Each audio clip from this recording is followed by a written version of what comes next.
Dirty old New Jersey guys. Lunch with the legends. Look who's here. This is an impromptu. I didn't even post this or talk about it because it just kind of went together on itself. Harry KRAMER. Are you fucking kidding me? I love this guy. Super iconic.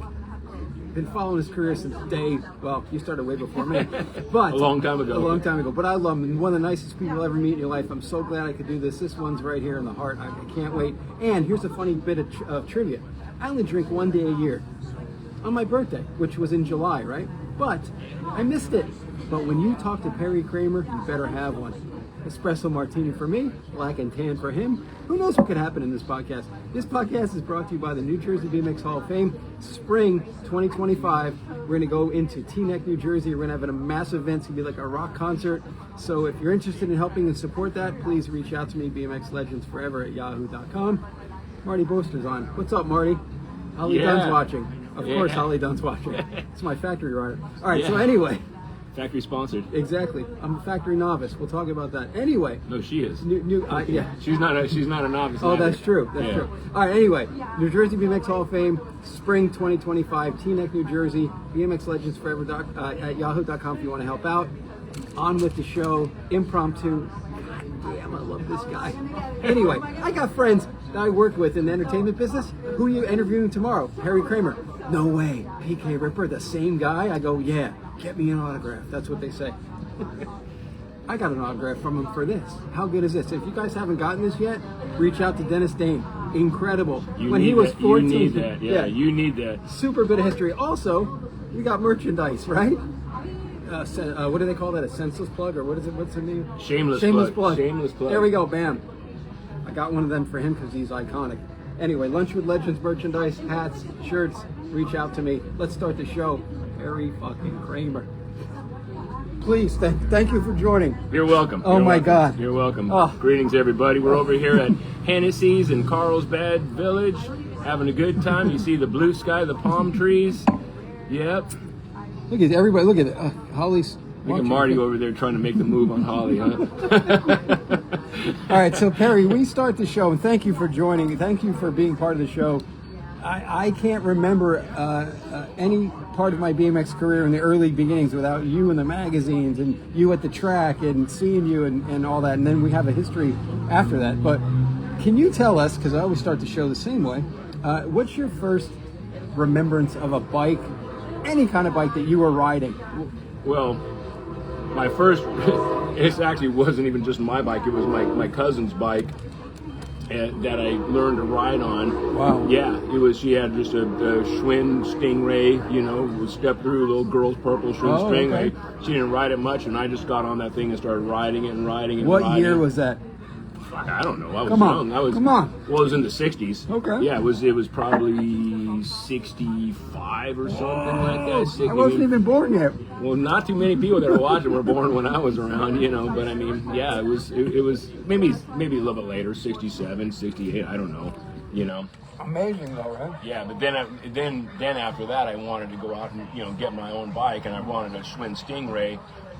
My mom, she's from Belgium. She wanted to get like one of those European, like 3-speed, 26-inch wheels, and we go to the bike shop, Wheel World in Culver City, which is one of my customers that I deal with right now. No way. Yeah.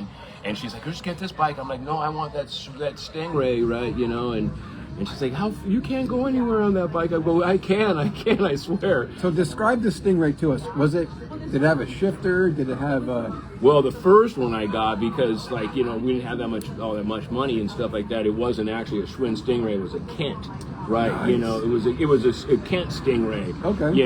And I got this thing, and it's kind of like, that thing was, I was rough on it. It fucking fell apart. The cranks, it had 3-piece cotter pin cranks, and anyhow, it didn't last very long. And then my buddy and I were down at it was the Santa Monica Mall then, but now it's the 3rd Street Promenade. That's where I grew up in Santa Monica, and we were in a record shop, and the bike was outside, and some dude ripped it off.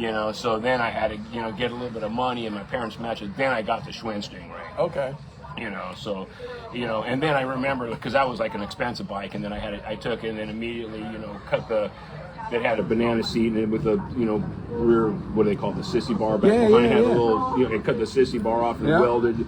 Had a crossbar welded on. And my mom's like, "What are you doing to your bike?" I'm like, starting to modify it. You know, and seems like a lot of people in that era did modify bikes. you had to. You had to. And that was really the Methuselah. That was probably 72 or 73. Right. BMX was just starting to get going. So that was my first ride. The Kent Stingray. Yeah. What can you? How far back can you remember? Were you riding with kids in the neighborhood and building jumps, or did you see a track and want? How did you get interested in racing? Well, how I got interested? Yeah, we had on 12th in Arizona in Santa Monica, there was a lot, and there was like little mounds, and then we kind of built up little jumps and stuff like that. And we were like the 12th Street Gang, that's what we called ourselves. Nice. We really weren't a gang, but Nice. So anyhow, but then the school I went to was Lincoln Junior High, was on 14th in California Street. Mm-hmm. And we were hanging out like a couple blocks away, like little juvenile delinquents smoking cigarettes and shit, hanging out before school, and this guy comes driving. 70s. This guy comes driving by in this little short bus, right?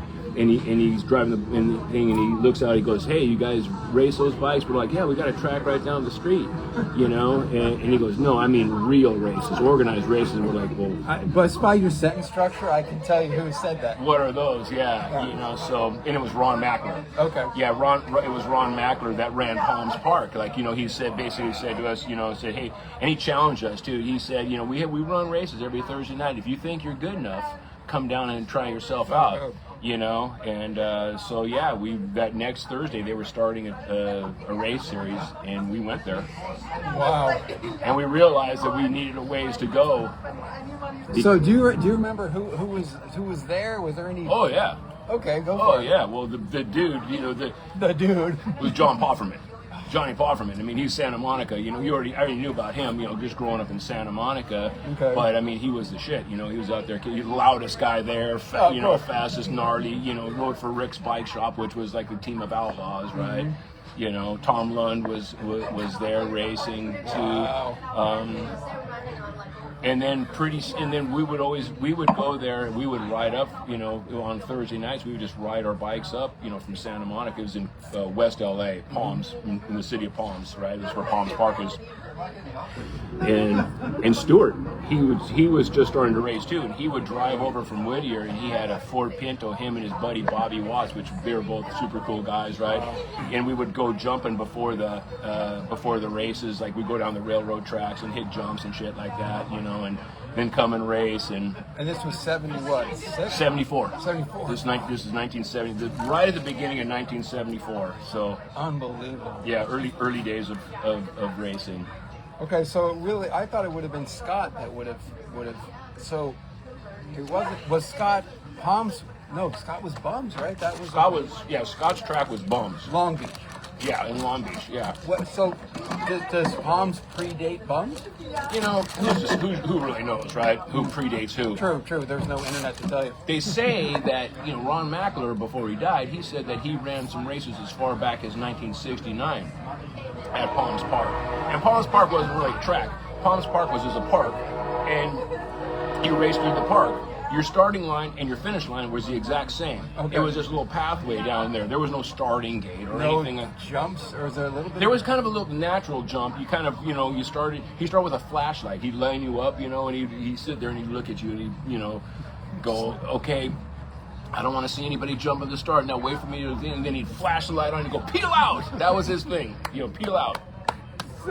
And you take off down the path and you go around some trees and you come up, run around some other trees, and you went down this hill behind this like little house that they had back there in the park, down behind these trees, go off the jump right at the bottom, hit the bottom, and then you had to come uphill. You had an uphill finish. It was short track mountain biking. It was just short tracks, but it was the greatest thing ever. Yeah, of course. It was the greatest thing ever. Who was Stewart was, but who was like a regular down there that we would know from general? Well, I don't know that regular would be Johnny Pofferman. Yeah, of course. I know Tom Lund, yeah. Brenda Lee. If you remember, she was an early, big racer. Her dad helped run the races there. and her dad helped me. If it wasn't for her family, I would have never been. Wow. You know, because they saw that. I mean, my family wasn't into it. We rode our bikes up over there. So, you know, I learned early that if you didn't have a bike that was set up, like with, you know, raised cranks and stuff like that, you know, you were just one of the guys riding around. Yeah. You know, there was this guy named Victor Tripke who had this bitchin' bike, and it was a straight tube bike, kind of like Marvin Church's bike, and it had long cranks, diamond cranks, and then I kind of got to know him, and he said, hey, you want to try my bike? And I tried his bike, and I won. Wow. And I'm like, hell yeah, you know. And so, like, the next week, David Clinton came to my track, came to the track. You know, David Clinton, Marvin Church, Bobby Encinas. Wow. They came. Brian Ramazinski, he was a local. He'd come over there. I wasn't racing against the Paul Ferman and Ramazinski. I was 14, and it was 13 to 14 was the junior experts, and then 15 and over was the experts. Yeah. You know, but David was a little bit younger, like 5 or 6, 3, 4 months younger than I was. You know, Marvin Church, same thing. Amazing. So I raced against those guys. I didn't, you know, and everybody knew who David Clinton was because he's David fucking Clinton, right? You Even know? back then, Well, I went to Soledad Sands. Oh, okay. I went to Soledad Sands and really got my ass handed to me, you know, because that was before I had the good bike and stuff like that, you know. But that was an actual bitchin' track, you know. Ronnie Anderson's watching. Yo, You know? so anyhow, you know. What's up, Dave? Yeah, David was there, and I got, you know, I didn't beat him, but I came in right behind him. But I beat Marvin Church, and and Marvin Church was the shit too. And you know? Marvin would have, can I get a nice tea? Yeah. Marvin would have had the most technologically advanced bike, is that right, at that point? Because his dad was his dad building bikes or just... No, he didn't build bikes. He built bikes for Marvin. Yeah, that's what I'm saying, like his dad... Yeah, Marvin had his own pretty much pop-up shop, you know, Okay. and Marvin had good skill. Marvin was a good rider, Okay. man. Marvin's a very good rider, man. So you put a good skill and good equipment, Yeah. that's a good combination, right? So were you guys, when you guys saw Marvin's bikes, were you guys seeking out that kind of a bike? Oh, hell You're yeah. on a Stingray, right? Oh, yeah. You're on a Stingray and you're going, who's this Marvin Church guy? If we had these bikes, we would be a lot better. Well, it's like when I went to Soledad Sands, like I knew who David Clinton was. I knew who Johnny Palfin was, That's obviously. crazy, I knew right? who Brian, you know, Johnny showed me who Brian Ramazinski was when I first would go, hey, I knew Ramazinski was fast because Johnny pointed him out and Johnny goes, that guy's fast. Yeah. Johnny was taking me to show me the track, right? Okay. You know, Marvin, you meet all those guys. I knew who all they were before they knew who I was, right? Okay. You know what I'm saying? You know, Yeah, totally. Yeah, it was like that. But Thank you. But I remember one night, you know, like Palms Park was different than most of like the regular tracks. Like, you know, if you went to Soledad Sands, you got first, second, or third, you got a trophy. Okay. You go to Palms Park, you have first, second, or third, you got an attaboy. But what happens with Palms Park, you had to race, it was a 10-week series. So you had to get your points. You had to show up every Thursday night and then, you know, till you get your trophy. Right. So the first season I went there, all my buddies were older than me. I raced the expert class. I didn't realize that I was, you know, should have raced junior expert. So I raced expert. I probably still would have got my ass handed to me, but I did, you know, I didn't get a trophy. But the next time they go, hey, you're 14, you should race junior expert. So I raced junior expert, and I ended up getting third overall. So I had to race at least 20 weeks before I won my first trophy. Wow. But the cool thing is in that thing that I signed for you, Yeah. there's also a picture of me winning with my first trophy. Oh, nice. My very first trophy, yeah, the Palms Park season winners. Reach out to Dennis Dane, please. I got third place, yeah, you know, and you look at it, you'll be, that's you? You know, Wow. you can't tell, yeah. Well, you had the Perry Kramer fro that we all loved back in the day. No, it wasn't. It was just like kind of long. You Oh, tell you the truth. yeah, Just okay. long hair, yeah. So we can say for the record that you were around. This is hard to find people like this, right? That's why I love you. To see the evolution of technology. Everybody's a Stingray, but then all of a sudden you were on ground zero. Marvin Church has something, and this guy's making something. And so, was Marvin designing Senior? Was he designing what would become the modern day look from a Stingray? Yes, Did I you mean, see anything else that anybody? well, else? I told you that Victor Tripke dude. He had a bike with, so basically what these guys would do, they chop a Schwinn Stingray in half, and they take the rear section of a Schwinn Stingray and they put straight tubes on it. Amazing. Offerman had one too. Okay. Yeah, I think Rick might have made it, or maybe Johnny's dad made it. Tom Lund, he just had the Schwinn Stingray that had the bottom bracket raised, and that's what Richie Lee, the guy I tell you, he did that to me. He said, okay, you know, he took my bike, and I went to his house one night, and it was pro, so man. So good, yeah, man. He cut like this much out of the seat mast right there, and then he had this big clamp basically, and he did a pro too. He took a little piece of seat post and kind of got it in there, so when the two tubes came together, they wouldn't be like this, you know, they were perfectly straight, you know, and he just heated up like where the curved part was. He heated it up with the thing, and he cranked down the clamp, and he clamped it up together, and then he welded it, and then he put this little flat gusset on it, and then he painted it black, and I was like, dude, I'm fucking factory, man. I was Where are these bikes now, right? Well, my bike got, so, you know, that was in the, you know, by that time they were having that Yamaha Gold Cup going on. And we went to the race in San Diego, the San Diego race. I win my moto, I win my semi, and I'm like, fuck, I can win this main, dude. You know, Marvin was still there. I'm like, you know, yeah, I could beat these dudes. Yeah. But you had to put your bike in this holding area, and I put my bike in this holding area, and it got ripped off. And my bike got that, so that bike got ripped off like right before the main. No shit. I had a borrowed bike, but I just. What'd you borrow?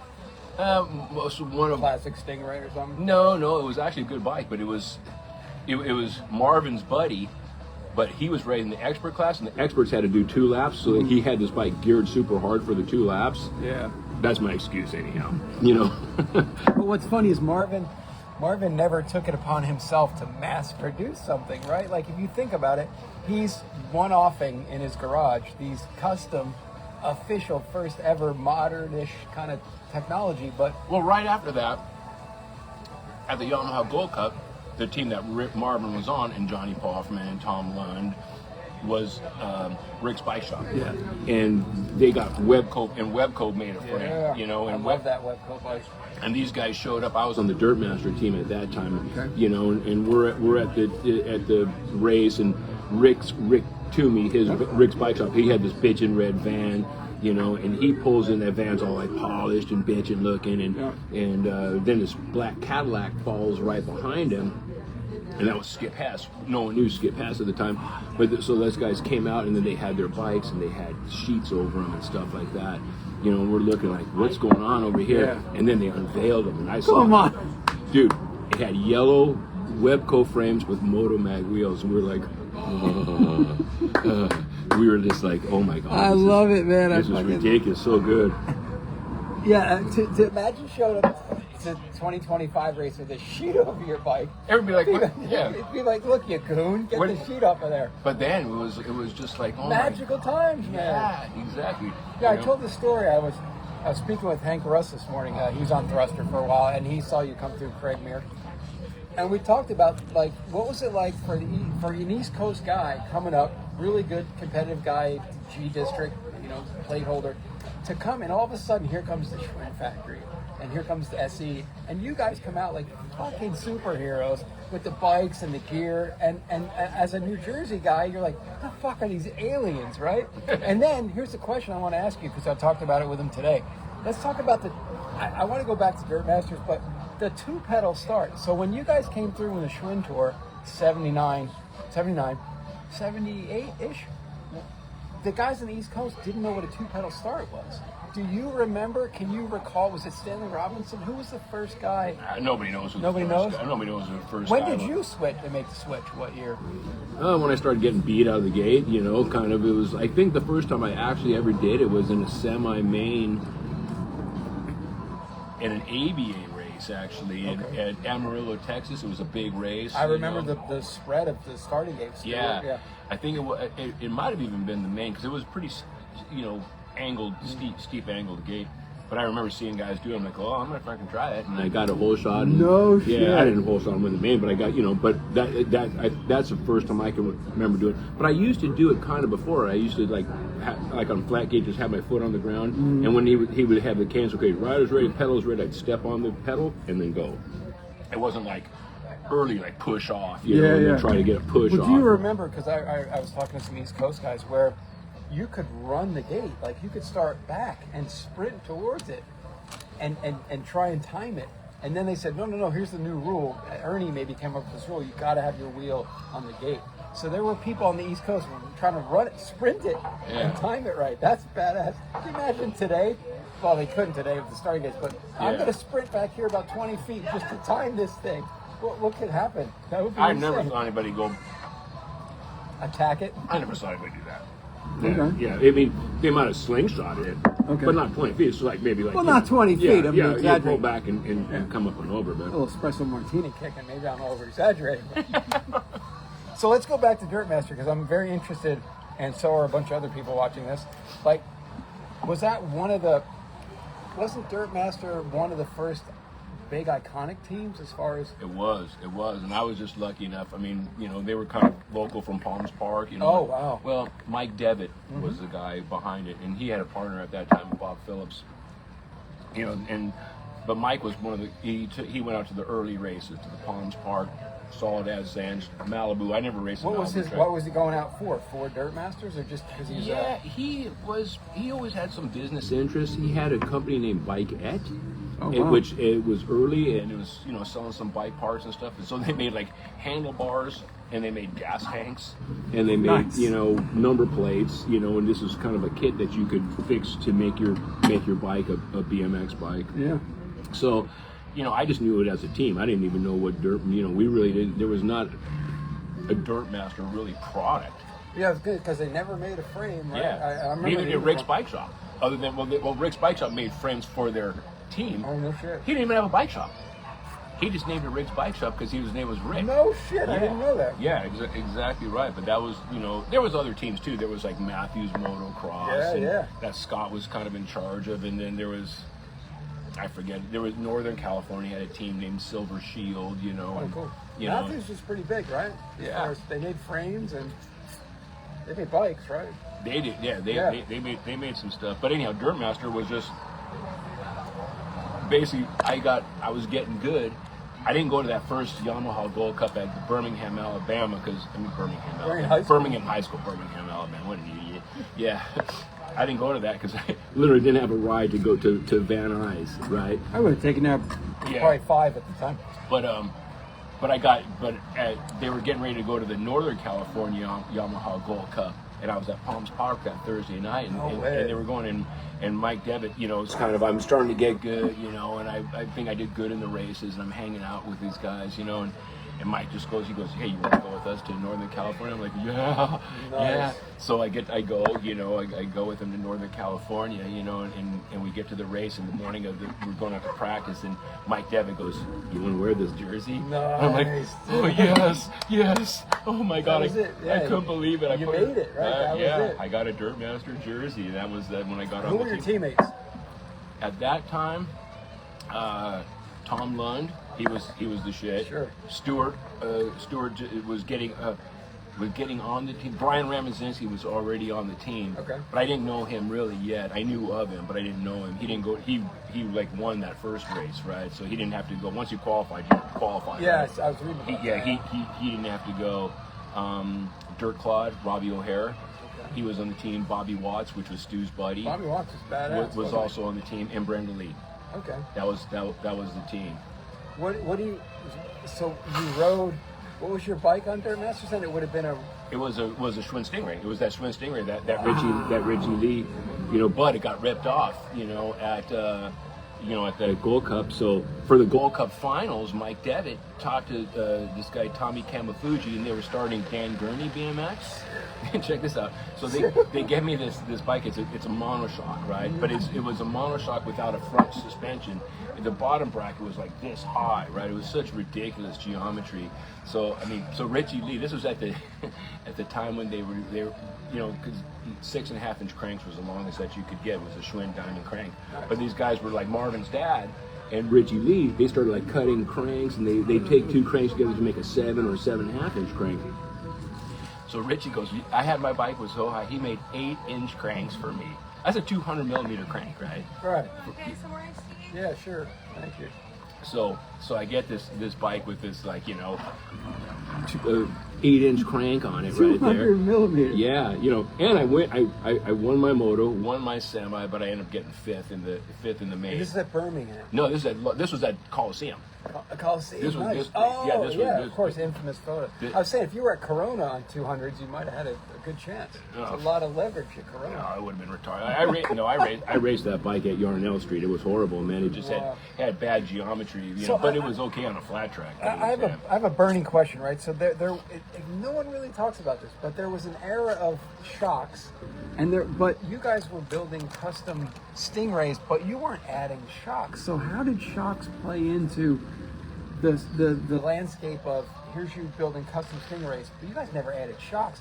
Did guys show up on suspension bikes? Well, Tom Lund had this guy, Wayne King, his brother raced, and maybe Wayne raced too. I didn't know Wayne all that well back then, but they made this monoshock that Tom raced at Solid Ad Sands. The infamous photo, right?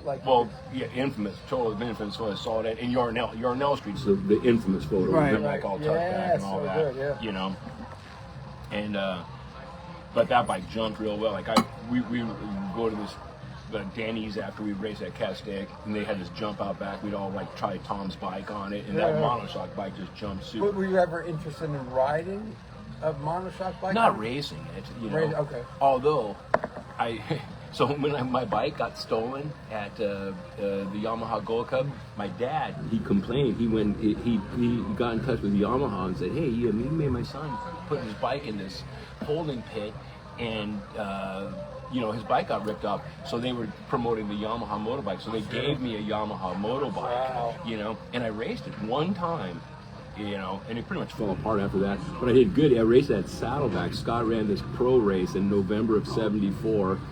I was still classified as an intermediate, tell you the truth, with the NBA. But there was $200. It was like, oh my God, right? So I raced this thing, and this track was so gnarly. That bike actually worked really good because it had shocks. Yeah, David Clinton broke his Kawasaki in half. Yeah, I was going to say, what's the differences between Yamaha and Kawasaki? Can you remember? Well, Kawasaki had a better frame, but at that point they didn't have. I don't know if it was not heat treated or whatever like that. And the Kawasaki's never had front suspension on them. The Yamaha had rear suspension and front suspension. Okay. Fun bike to ride, shit bike to race, but it was good on a downhill. So Tom would have been the most successful guy on a absolutely. bike. Yeah. Oh, absolutely. Tom Lund. Yeah, Tom Lund. He's like, you rode a monoshock because you wanted to ride it like Tom Lund, And then Billy McIntyre had one. Dennis Dane built one. I think Harry Leary built one. Stewart got one. Shit. Some guys, in later years, they kind of, But it wasn't shocks were. Were shocks? It was a fuck around thing. Exactly. It was like I want to have a monoshock, but yeah. Okay, because you see the photos and you go, whoa, those dudes are Well, gnarly. Billy McIntyre, he raced it like at Yarnell Street. He raced it at Escape Country when they had that Jimmy Weiner, which was a gnarly track. He ended up getting third place in one of the mains, I think, on that heavy bike, just because it survived the track. So it had its place. But that was in those days when the tracks were good. You could race them. You couldn't do it now because the tracks are all the same. These little, fucking pump track racing and shit like that. But, back when the men were men. Well, I mean, these guys are badass. I'm not trying to say anything about the new racers. It's just their tracks are all the same. Yeah. The starting gates are all the same. Start gates all the same. There's no differentiation. Yes. Nothing. And there's a running joke of put motocross back in BMX. It's true in a sense that every track was different, every cadence was different, and man, I want to go to South Park, PA, because I love that gate. That's my gate, Oh, I don't want to go to Waterford Oaks. I hate that gate. So, but now it's all the same. Yep. Interesting. I wish they'd bring back a couple flat turns. Well, they do. Dirty Fest, Frogtown. Yeah, Frogtown was the first, Yeah, I went to. They did it, and then Dirty Fest, you got Dirty Fest has a little bit of an advantage because they can have the track there year round. Yeah. And Eric just picks it up. Todd's got a tough thing with Frogtown because they have to go there and build it the week before the track. Yeah. It's always 120 degrees the week before the race, sunburnt when I say it. And then he has to tear it down like the day after or something like that. Yeah. Yeah, you're right though. But he was the first one to do it. Mm-hmm. I call him the Godfather of vintage. Absolutely. Yeah. And the fun. I mean, Dirty Fest is fun. They got that European turn. You go up. they got a little roller, and then you go back down again. Like, That's my turn. That's oh, that's corner. Kramer corner. Yeah. So that's my favorite section, by the way. Yeah. So Dirt Master, we got to go back. You're now on Dirt Master, so your confidence has to go through the roof because you're with the big leagues now as far as riders, as teammates. Does your results start to show because of Dirt Master? Kind of. I mean, so where I live, in Santa Monica, there was like, a few BMX guys, but the surfers and the skaters ruled, right? And you had like, the Jeff Ho's surfboards was over there. They had that Zephyr Team Z Boys. Yeah. That was the exact same time. Those guys were ridiculous superstars and ridiculous partiers, right? Yeah. So we kind of mimicked them a little bit. So we probably didn't take it as, not mimicked them, but just did the same shit because we went to the same parties and stuff like that. Jay Adams and those guys. Stuff like that, yeah. That's incredible, right? Because that's a wonderful documentary, by the way, on that whole fucking movement. So I mean, yes, I did pretty good, and I ended up I think after my first year, 51. That was the first year of the NBA, so I earned number 51. But then the next year we went to the. This is when they started nationals. The 75 is when they started the first ever national. They had in Arizona, and I went with the Dirt Master team. There, and did pretty good. By that time, I was an expert. It was 14 and over expert. And both times I just missed making the main, which is a bummer. That's Phoenix and then Tucson. Isn't it odd that Arizona would have had the first nationals and not Yarnell or Soledad? But they all the big races that they had were like the Western States Championship or something like that. But it was like it took going out of the state to make it a national. Oh, okay. That's what Ernie's thinking was. Interesting, right? So I went there with the Dirt Master team, but the Dirt Master team kind of blew up after that. How long did they last? Do you remember?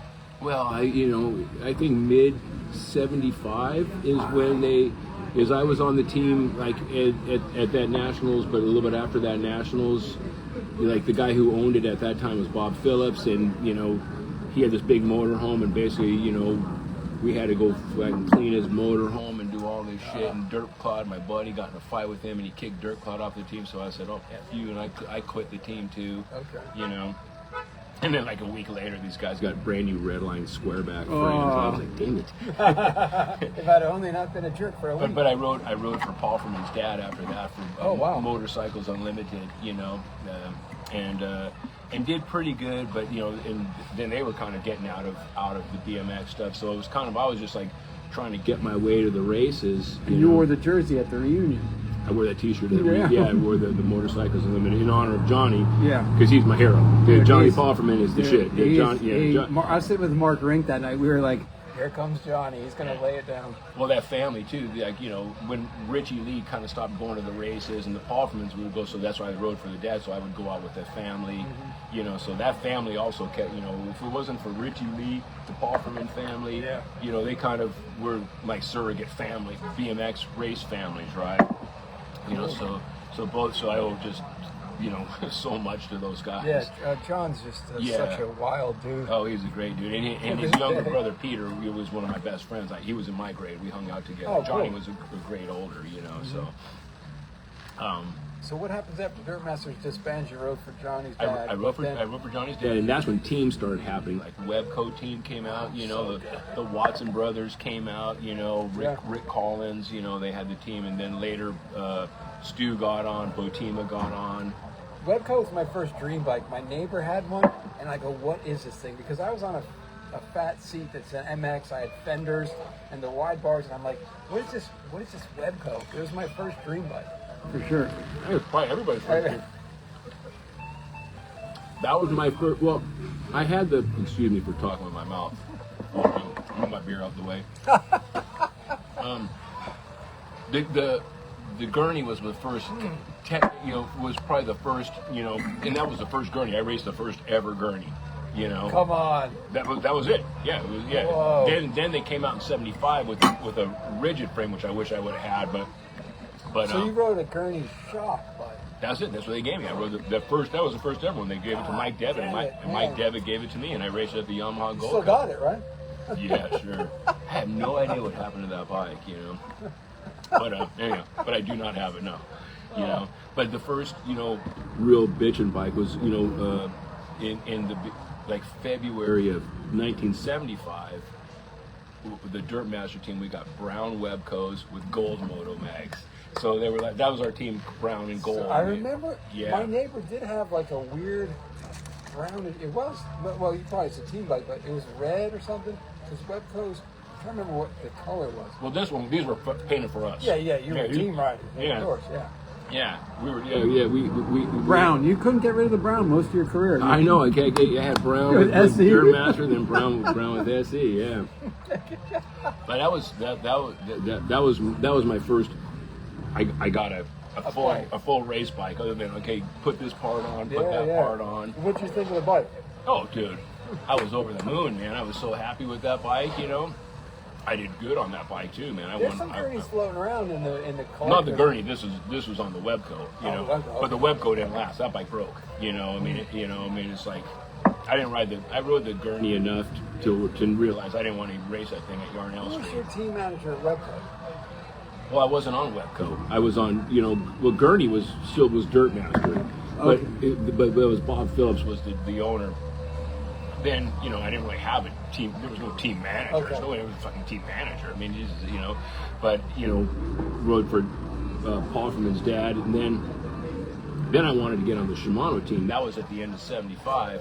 And the end of 75 is when I won my first big race. Nice. We went to Arizona. Again, it went to the Arizona State Fair, and Ernie would take us. He would take like a group of guys who would take us to different races. He took myself, took Billy Wuda, he took Neil Bonds, he took John George.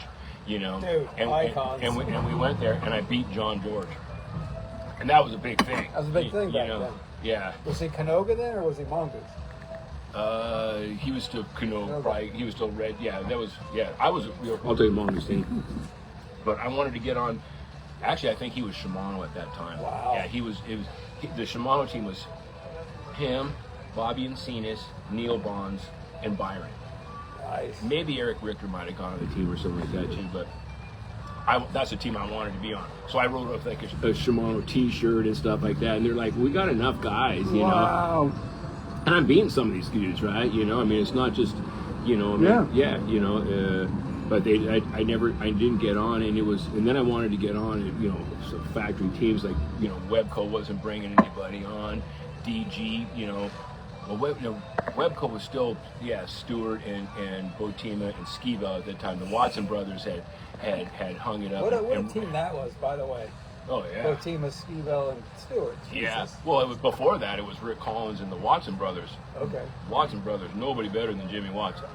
I'm telling you, man, when he was a short flash in the pan, that dude had ridiculous speed and ridiculous style. Amazing. Yeah, you know, if he would have stayed in it, you know, shit happens and you get out, right? You know, but he was.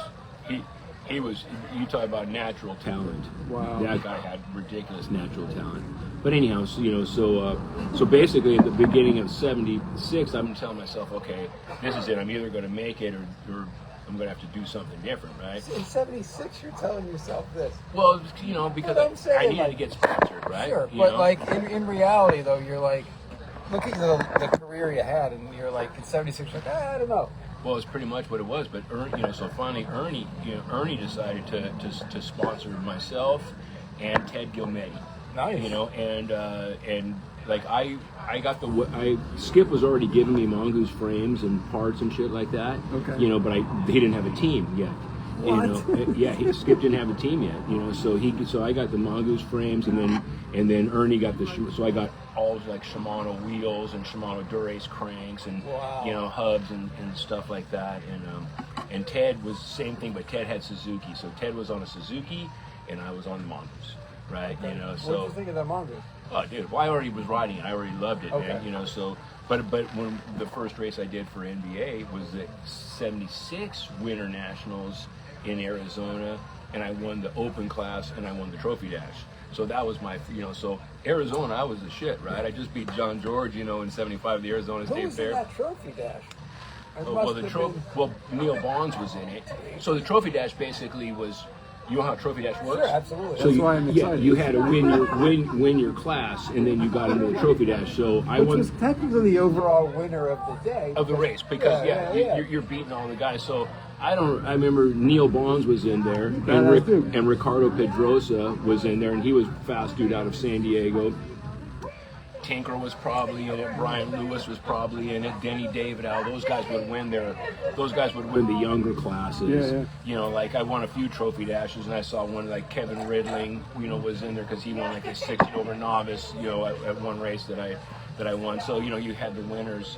But I won most of the trophy dashes that I was in. That's amazing. Yeah, I lost the 76 Fall Nationals to Billy Wooten because he jumped the gate, but I'm just about over that. But I mean, you know. You still got a little bit of time. Oh my God. 2025, you're okay. I was not happy with that. Billy was a badass dude anyway. Billy was good, yeah. Billy was really good, yeah. For sure.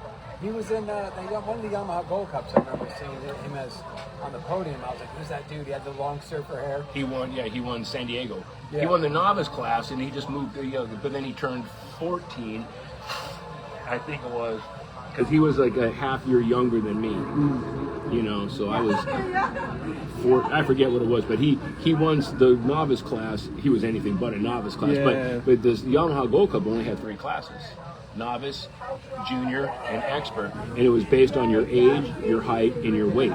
So fun. Height and weight, like that seems so great. It's like a Well, UFC fight. it makes sense though, you know, because you got, you know, if a kid was super big and he was, you know, I mean, you look at in the 80s, how many guys that rode for major teams were by far the biggest guy in their class, right? Stu Thompson.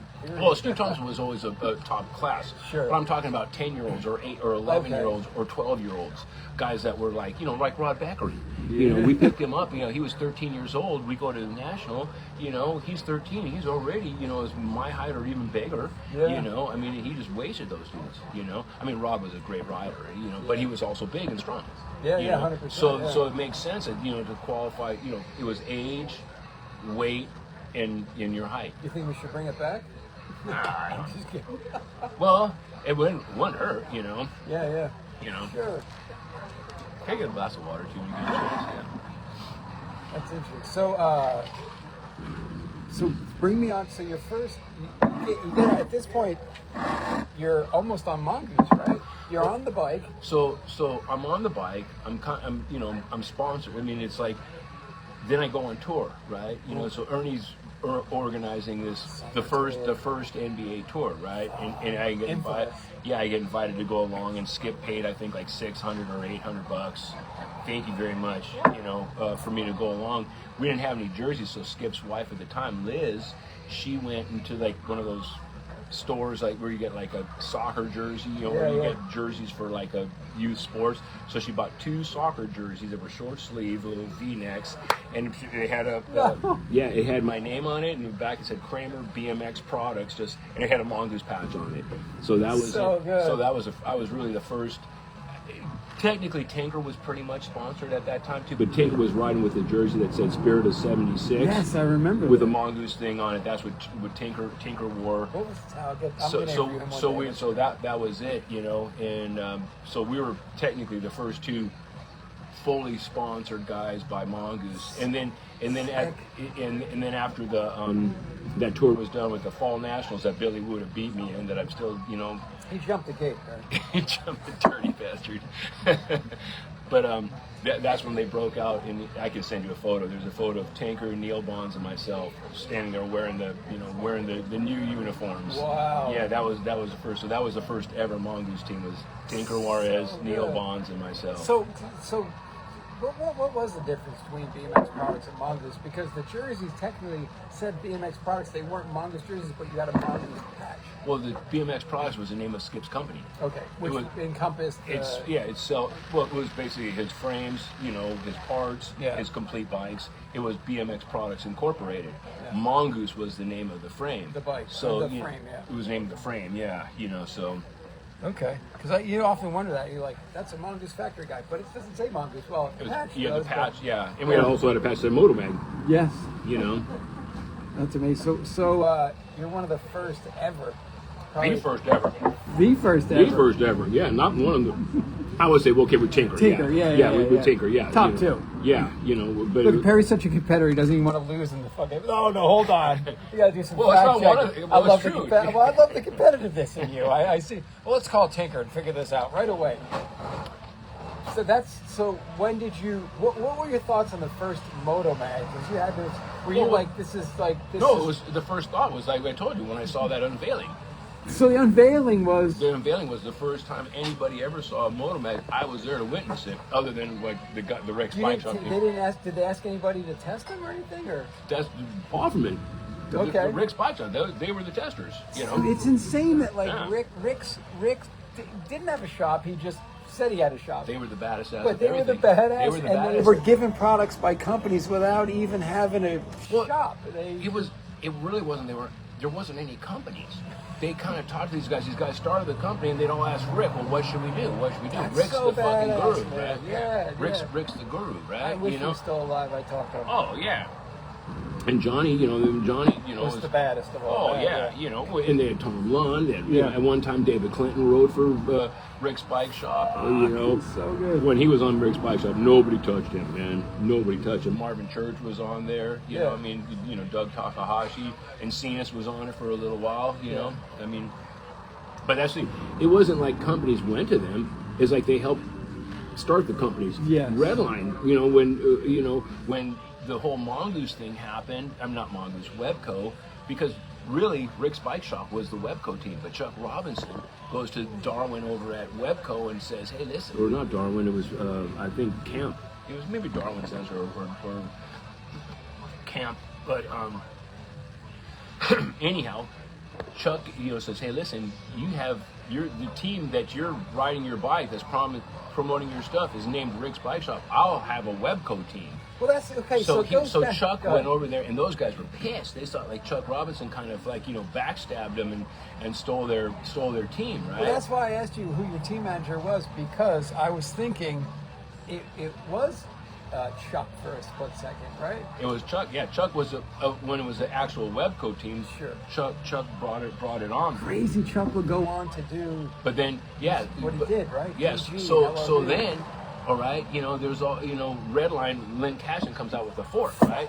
And when you got a Redline fork, it was like the shit. I remember getting finally $30. I bought a Redline fork. Rube says the same thing. He said he saved up for a Redline $30, and I got one at Bicycleville in Santa Monica, and I showed up at Palms Park, and I remember Dirk goes, oh, you got a set of Redline forks, huh? And what were those Redline forks on? The Webco. The Webco, Webco. yeah, because my Webco, I had the Astro forks, and those suck. Yeah, so... but so anyhow, he says I'm gonna make some frames, right? And who's the first guys that gets them? Rick Spike Shop. So Pofferman and Tom Lund. So that iconic photo of Pofferman boosting like a leader back on the red line. That was the first ever red line. So they, those guys built the companies, right? It's so odd if you think about it, right? Well, the companies take care of the riders. No, these riders were making the companies. The riders were making the companies. Yeah, exactly right. Especially in the case of the guys that were from Rick's Bike Shop, right? Yeah. Because you think a rider. I mean, in the modern world, S&M would be a rider that made a company. Chris made a company, right? Robbie Morales made a company.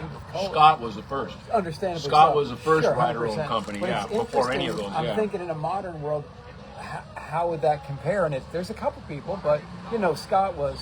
But Scott started out with was having products that weren't even products, right? He made stickers before he even had anything. Yeah, we didn't have anything, He just made SE stickers, and so you're on Mongoose, right? Because I hate to have the timeline shift, but so your Mongoose, how many years did you spend on Mongoose? It was basically a year and a half. Okay.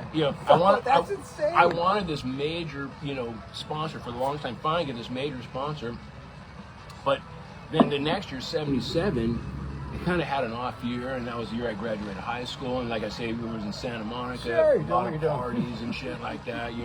I was gonna go on tour with Scott and them, and I did a ride on that bus to Northern California. I'm like, I'm not driving on this bus. This thing's gonna break down all the time, and it did. So '77 wasn't my greatest year. It was good locally, but not as far as national results. But at that point, I was 18, 17 or turning 18 or so. I just turned 18 and I wanted to get a job, right? And I want, you know, Oh yeah. I was, you know, I graduated high school in '77. I wasn't going to go to college or nothing like that. You know, I've just got to figure, okay, well, maybe I'll start working in the bike industry. I saw this thing going up. Skip didn't want to give me a job. He said, no, I just want you to be a racer. Well, there still wasn't that much money in racing. Yeah. You know, I wanted to move out and shit like that, right? You know, and stuff. So Scott, that's when Scott says, he goes, hey, you come on with me. You know, you ride on my team, and you know, and you can help me build SE, because it was out of his house at that time. Yeah.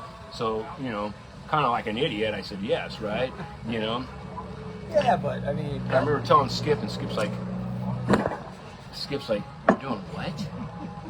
He goes, here's what we have planned. You're gonna be the featured guy, you know. I mean, yeah, you're the future mongoose guy. Yeah, and well, that's what he told me, you know. And he goes, and you're doing what? And I'm like, well, you know, I gotta get a chance to go a job. And he goes, all right, well, good luck.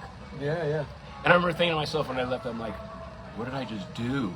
What an idiot, Yeah, you yeah. know? Yeah. What an idiot. But you wasn't know? it Douglas Christopher? What's up, Douglas? How are you?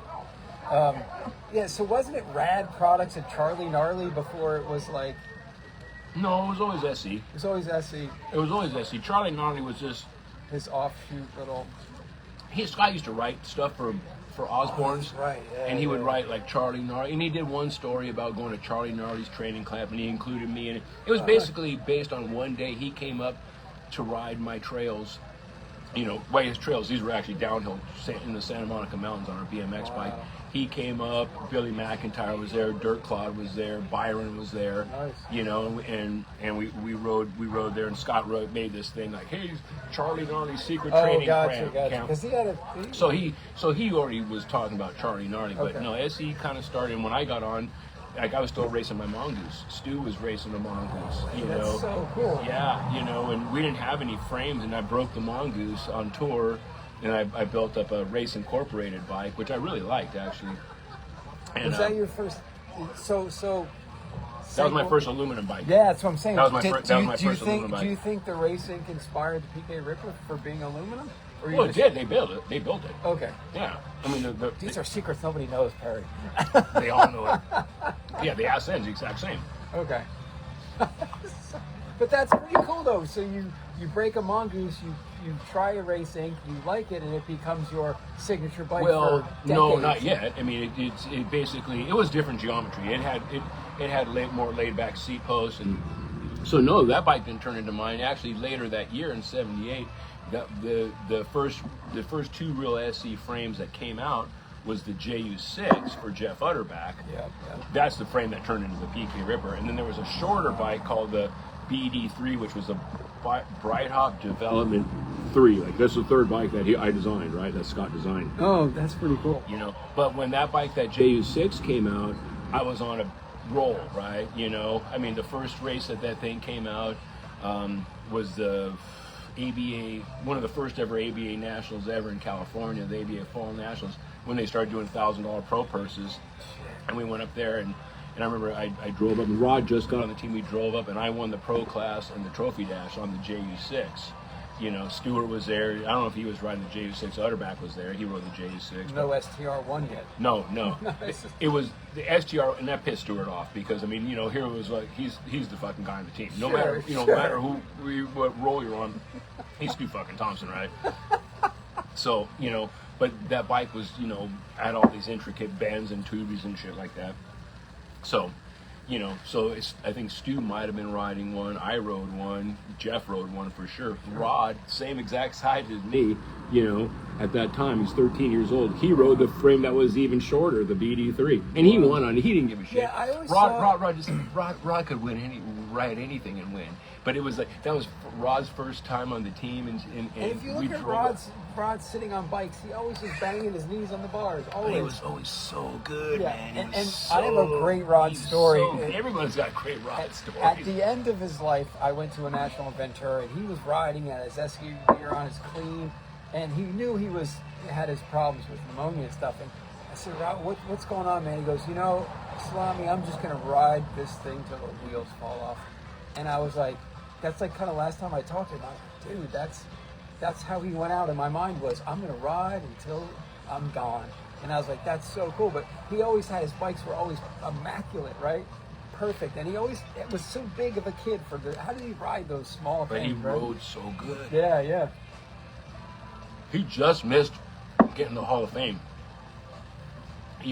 Mike Polson got in there. Yeah. But Gork said Rod was second, and it was only, I don't know how many votes it was, but it sounds like it was like 2 or 3 or whatever. Oh, okay. I hope he makes it. Whenever he makes it in, I'm going. Yeah. I'm going. I'm a huge Polson fan, and I love Rod as well. I have a great time with both those guys. So I'm like, he'll get in. I'm always pushing for Rich Farside, but Polson, I had great memories with him too. But Rod was interesting. Rod was always interested in things you were doing. Like, so what's going on with you? And I'm like, dude, let's talk about you, Rod. You're the man. No. How you doing? What's going on with? And he was a genuinely kick-ass dude, for sure. Oh yeah. He was a badass. Yeah. Rod Beckman was badass. Yeah, for sure. Good amateur career and did well in pro. Like, was always in the mix, Yeah. He was always kind of, the thing with him is like, I'm not trying to sound fathead, but he was always kind of overshadowed by whatever the pro was, whether it was Stu or whether it was me, or then, when I got off the team, first Pete Lonkarovich got on the team, and Pete was, got to be the new top pro. Pete only lasted on SE for a little bit. Then it was Toby. Yeah. Toby had a great year the year before in 2 years, 82 and 83. Rod could mix it up with all those dudes, but he was hardly ever really the featured guy. I'm glad they made a Bronco bike, and I'm glad I still see it around. Yeah. And I go, I know the guy behind that bike. Like, I'm glad he got his own bike, and it's still floating around. It pissed him off though. It was the cheapest bike of them all. Yeah, and I can hear the way his tone of voice, how he would yell. Really, we should have named the quad angle after him. It was like Rod's quad. That's what they. That's what because he was the quad angle guy. He was once when Stu left, that was that bike. So then Rod said, "Okay, because Rod was riding the PK Ripper. Rod's like, I'll ride the quad." Okay. So the JU6. How long was that made until Jeff went onto his own thing? Not that long. It came out. I'm not exactly sure. It was probably the summer or late summer in '78. I just remember the one I got was literally right before that ABA Fall Nationals. That was the first time I rode the bike. And you loved the JU6, right? I rode it, yeah. It was great. I won. I mean, it was some shit track. It wasn't some rad track, but it was still, I won, right?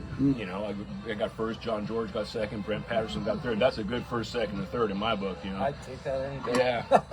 Yeah. So I'm like, okay, I'm on board. I'm on this bike, but shortly after that, I mean, literally within months after that, Jeff's dad, or maybe even at that time, started GGS.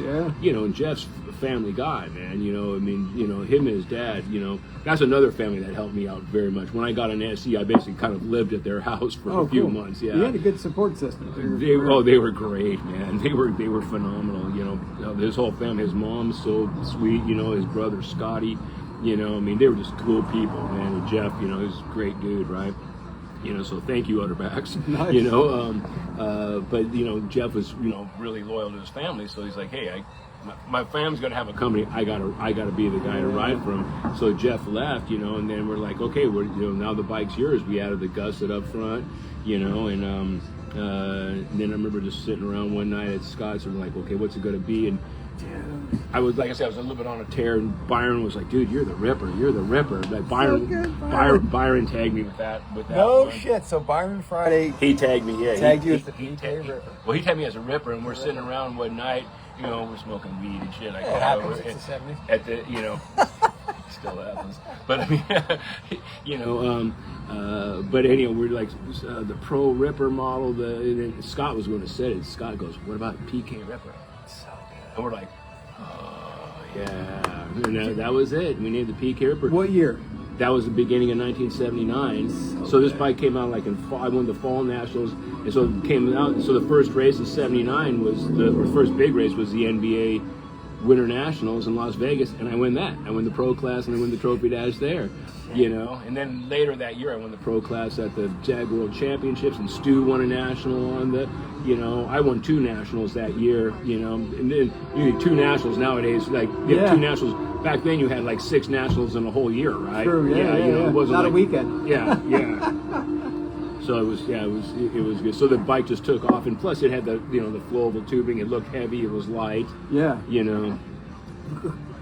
So the J, it's basically when Jeff left, it became the same. Became my bike, yeah. So what made you could have had any design in a way. Why did you choose the aluminum design and Well, I couldn't have any design. It was like, hey, we have a bike. We're going to put someone's name on it. We're going to put your name on it. It wasn't like, hey, Perry, design a bike I for thought us. you designed the PK. No, I didn't. I promoted it. Amazing, right? Yeah, That's a bit Scott of history designed it. there. Scott and probably Utterback, I'm not sure. Because the Flowable, right? That was Flowable was aluminum and had an oval tubing. It was flowable tubing. Flat on the sides, oval. That's where flowable came from. Sure. Scott goes, I'm going to piss off every hair lip in the nation with that fucking word. Flowable, right? Classic Scott. Yeah, it's exactly shit Scott would say. So yeah, but shit, that's insane. It's mind blowing that you I just realized I thought you sat down and you designed. No. I wouldn't know what to do. I would just, So what were your thoughts on it? You were like, it's aluminum. You had a racing before that at some point. I just put it together and fucking rode it, man. I mean, it wasn't like, oh, well, I'm, you thought it was a signature bike. I'm comparing it to this, to that, or whatever like that. It was just it's got my sticker on it, and I've won some races on it. Yeah. That's an awesome thing, right? Nowadays, you're like, oh, my Signature bike. I designed the head tube angle. You're like, this is a cool bike. I went on it, throw some PK stickers on it, we're good. Yeah. That's a fascinating piece of history right there. Yeah. Just right place in the right time and didn't really fuck it up. That's amazing. And you had a wing thing, so who knew? That was a little bit later, yeah. That was before SE had the wings. We started the wings, I think it was probably 80, maybe 79, maybe 8. I think 80 is when we added the wing, the wings to it, and that's when Scott made the wing, and that's where I had the little, I wanted a wing thing. Oh, everybody wanted it. Yeah, they were cool, man. Yeah, I started 79, so anything after that I can vividly remember all your ads. You had a beer ad that one time, right? You were cracking the beer with Scott for the Johar, the headsets. And Cosmola. Red Pen. Yeah. That was all about just the can hole. That's right, the koozies. A full page ad for a fucking koozie, man. And then I did another one where I put me in all these pads, Yeah. That one. See now we're in an era where I can go into memories. Now it's like the magazines are out and they're starting to promote and we're just like doing stupid shit. Let me ask you this though: what was your first ever picture where you were like, "Hey guys," and whoever your buddies, I'm in the magazines now? Can you remember that one? I'm trying to remember. I mean, you had mentions in the newspapers, because most of mine was in the I had photos like in the. Probably the first one that I remember was when I won the 76 Winter Nationals, and there was a mongoose too. I mean, there was pictures of me like racing and me. Elaine Holt she gave it the trophy girls, and I gave her. She was taking a big photo of me, just like, trophy girl, with the trophy girl. But the back page was a full page ad, mongoose ad. Perry KRAMER winner. It showed me coming out, like me, Bobby and Cenas. We were Dyson, but I had a little bit of the lead on him, and that was the open main. So that was kind of probably the. The back page, that's pretty legit. I probably had like other photos and stuff like that in magazine, but that was the first one that just comes to mind. Do you remember your first cover? What was your first cover? I'm trying to remember too. How many covers? I mean, I had there was I was on covers like I was part of a cover of that same race. It said Perry KRAMER, man of the hour, and I'm So I'm on that one. I was on one when I won the 76 Fall Nationals. BMX Plus, I had cover on that. Super BMX, and I had BMX Action.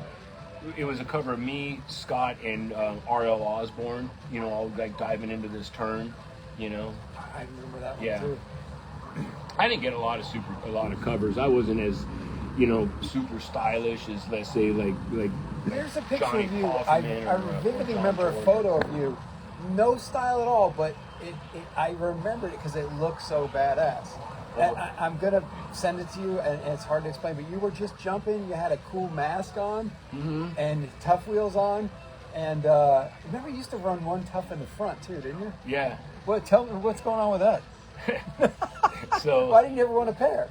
Well, so the whole that's a pretty good story. I think I've told it before. This guy's probably heard it, but it's like Utterback and I were at SE, and James, we're eating a burger. Yeah, we're eating a burger, but James, when you come to Gopher Dunes, you get the burger, right?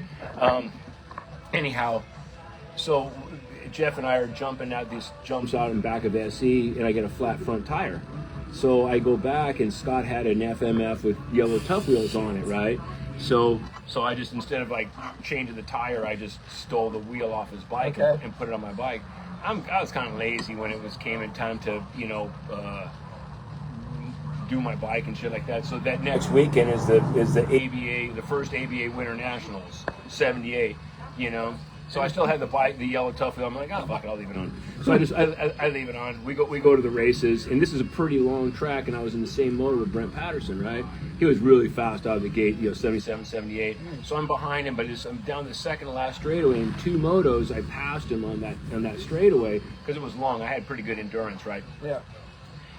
And I remember, and he was like, what are you doing, man? I go, dude, this wheel that gets all this momentum. Inertia. It's inertia, man. It's like, it's just pulling me. I can't help it. I just like, it's pulling me way past you. I'm fucking with him, right? Yeah. And I hear his dad hated when fucking like guys from Southern California or anybody would beat him. Because he was pretty much a badass, right? He was holding Northern California's flag. And I remember Brent goes, dude, he's got this tough wheel on it that's pulling him back. I'm like, oh yeah. So anyhow, I kept it on. It was kind of like turning into kind of my signature thing. I think I got 4th at that race. David Clinton won it, but I mean, it was like, I'll do one more.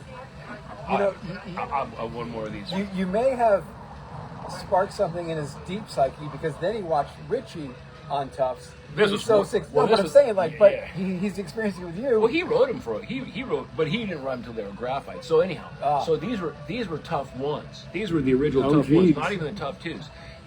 And then I'm like, okay, well, I'm doing pretty good. I'm getting photos in the magazine on, with this yellow tough wheel on the front, and I was kind of getting known for it, You never thought to put one on the back, or? Well, no, I'm here. Just listen. I'm gonna tell the story, right? So I get in touch with the guys over at Tough Wheel, and they're like, no, you got to put 2 of them on there. I'm like, dude, I'm not gonna, because that Tough Wheel in the back was like a slug. It probably wasn't helping me in the front, but it was like still, it wasn't hurting me bad like it would if I had a back Tough Wheel on.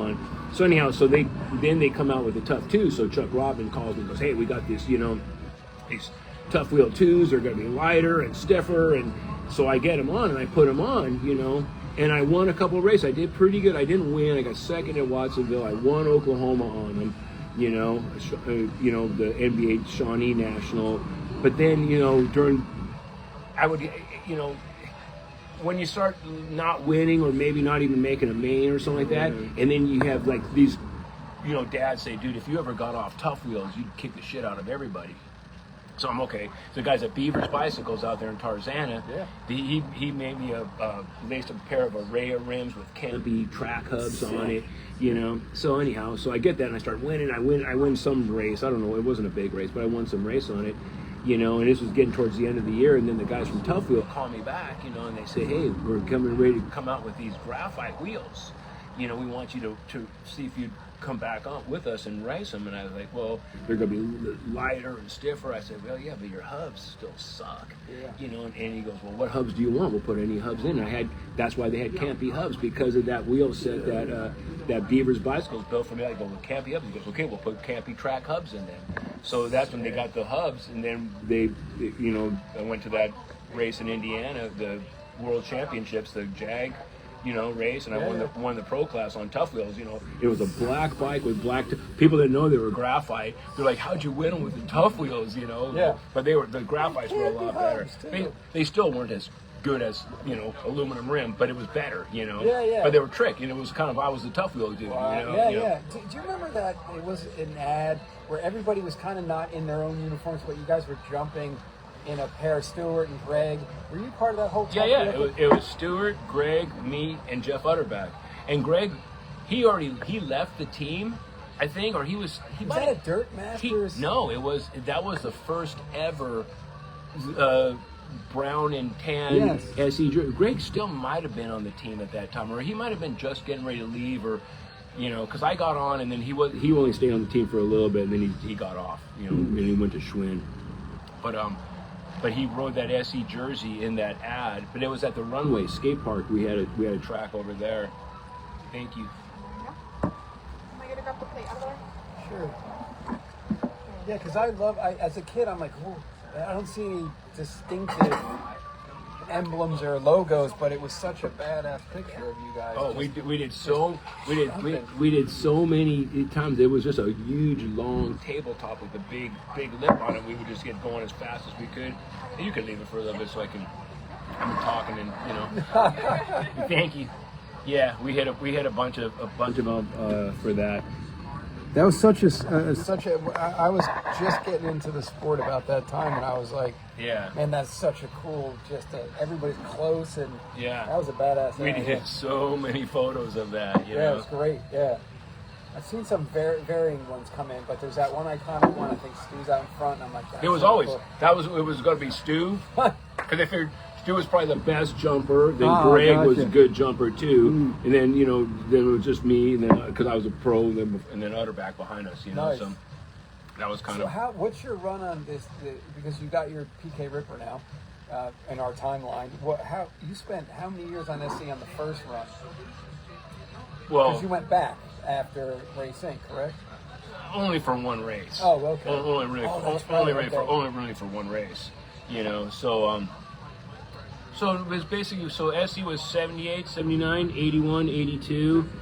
The beginning of 83, Bubba and I went to New Zealand and Australia for 6 weeks. And I came back, and that's when Pete got on the team. We went to the ABA Winter Nationals, and then I remember talking to Scott, and Scott goes, well, Pete's going to be our guy. So that's when I said, okay, well, then I left, Okay. I left, and then I was like, okay, well, what am I going to do, And at that time, I was living on my own, where I had a girlfriend, I was living with her, and stuff, and that's always the downfall of it, Sure. You move out, you live with your girlfriend, this is like bad for your BMX racing, but anyhow, that's when I knew the guys at Race Incorporated, Was it Gilbert? Gilbert's? Well, Gilbert was the welder. Bill Bastian was the guy who owned it. Because I worked with Gilbert at GT, and he had so many good stories. Yeah. He stole the PK Ripper, hit the Gus, and put it on the GT Zascar. That's right. Yeah, he put it on the GT Zascar. He was building bikes in the warehouse when I was there. But the common thing, and I brought it up, was so now you went from your Ripper to a Race Inc., which was very similar. It was the exact same bike. Yeah, the RA10. It was the same geometry.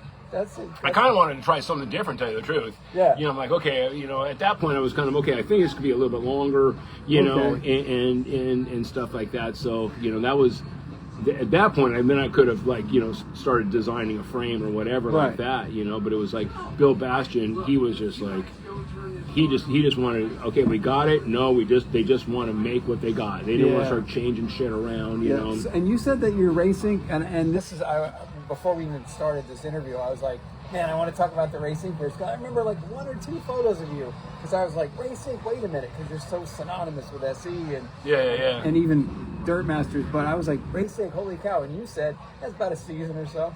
It was 1 year. 1 year. Yeah, it was 1 year. I quit and got into racing canoes. Okay, I remember you saying that. Yeah. Oh shit! But what brought you back to SE for one final? Well, I was kind of.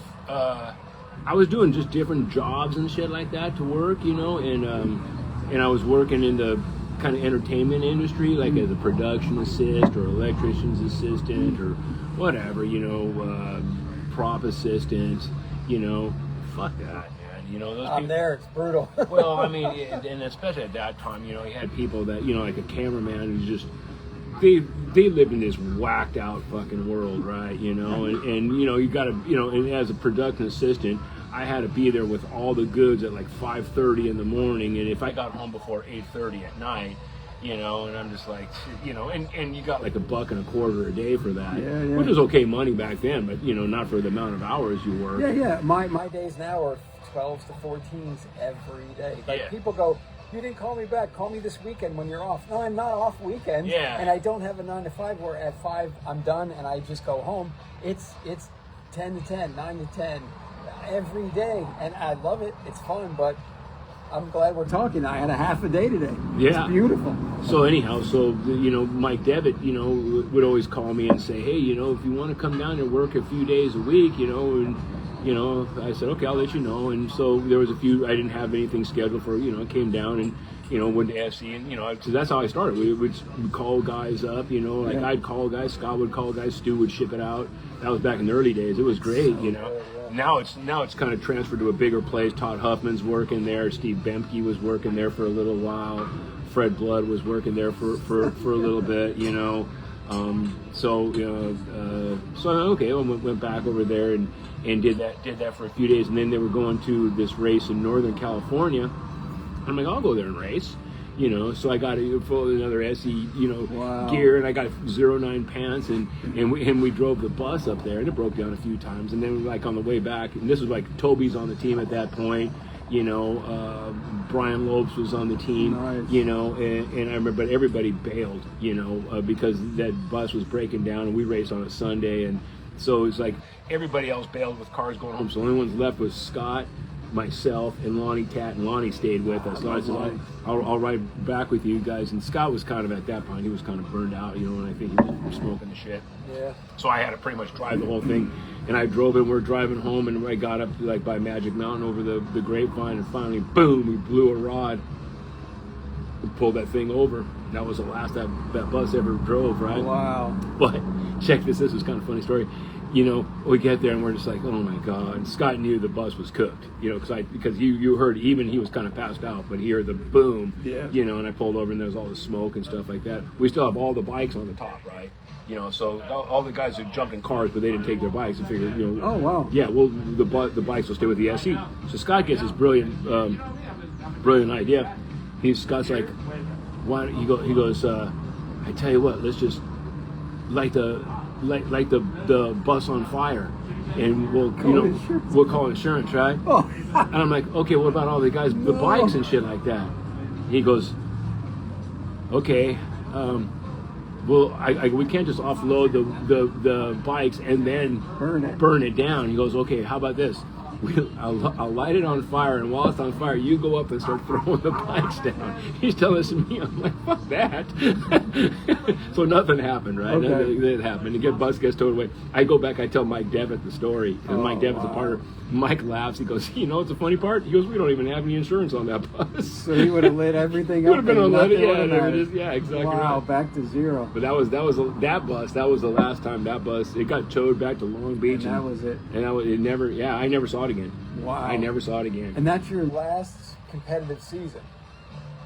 I wasn't even Oh, sick. you were kind of chilling. That was one race. Yeah. That was one yeah. race. It was one race it was in All-American BMX Okay. by the Sacramento River, So we went up over there, and it was a fun race. I mean, it was a good time. Yeah. But that was it. And then, but then I was racing some of the early mountain bike races. They had some downhill races. I raced those. But where I was living, in Venice, I had a lot of buddies that were racing outriggers at the time. Yeah. And they told me about it, and I got into that, so I raced those for 6 years. Wow, that's after crazy. that. Yeah, so. That's cool. Yeah, it's not, you don't hear too many BMXers transition into Dude. outrigger. A lot No. of guys, they go into mountain bike, they go into road bike, John they go into Tomac didn't even go that way. track racing, or they go into motorcycles, Yeah. Paul Ferman did. You might be the only BMX sort of outrigger Yeah. success story. What do you consider we'll wrap this up a little. Well, what do you consider your greatest moment in the sport? Competitive wise or other? It's a tough question, but I would say probably my biggest win would have been that pro win at the Jags. Yeah, right? Worlds, I mean, that was a pretty big thing.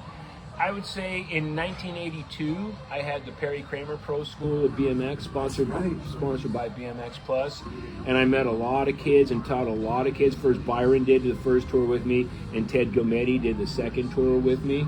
And I still have kids that reach out to me, and say, "Hey, man, you were one of my teachers." That meant the world to me, and.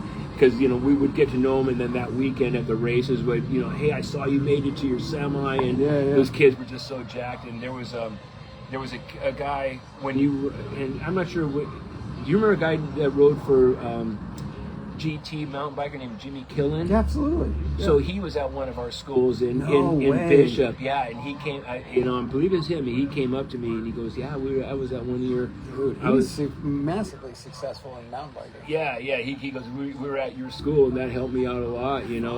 Byron and I went to Bishop and did a school at Bishop. I guess that's where he's from. Wow. Yeah. So there's a few of these guys. So that was probably that, and I would say the other thing, John, is probably, the whole reason I went to SC in the first place was so I can have a career or a job and not just, be a racer and then end up like a lot of these racers. Oh, fuck, what do I do next? Because it's a tough pill to swallow, man. When you got, when you're, you got shit given to you, you're in the magazines, you're going everywhere, and when it stops, it fucking stops. It's like a rock star. It stops, right?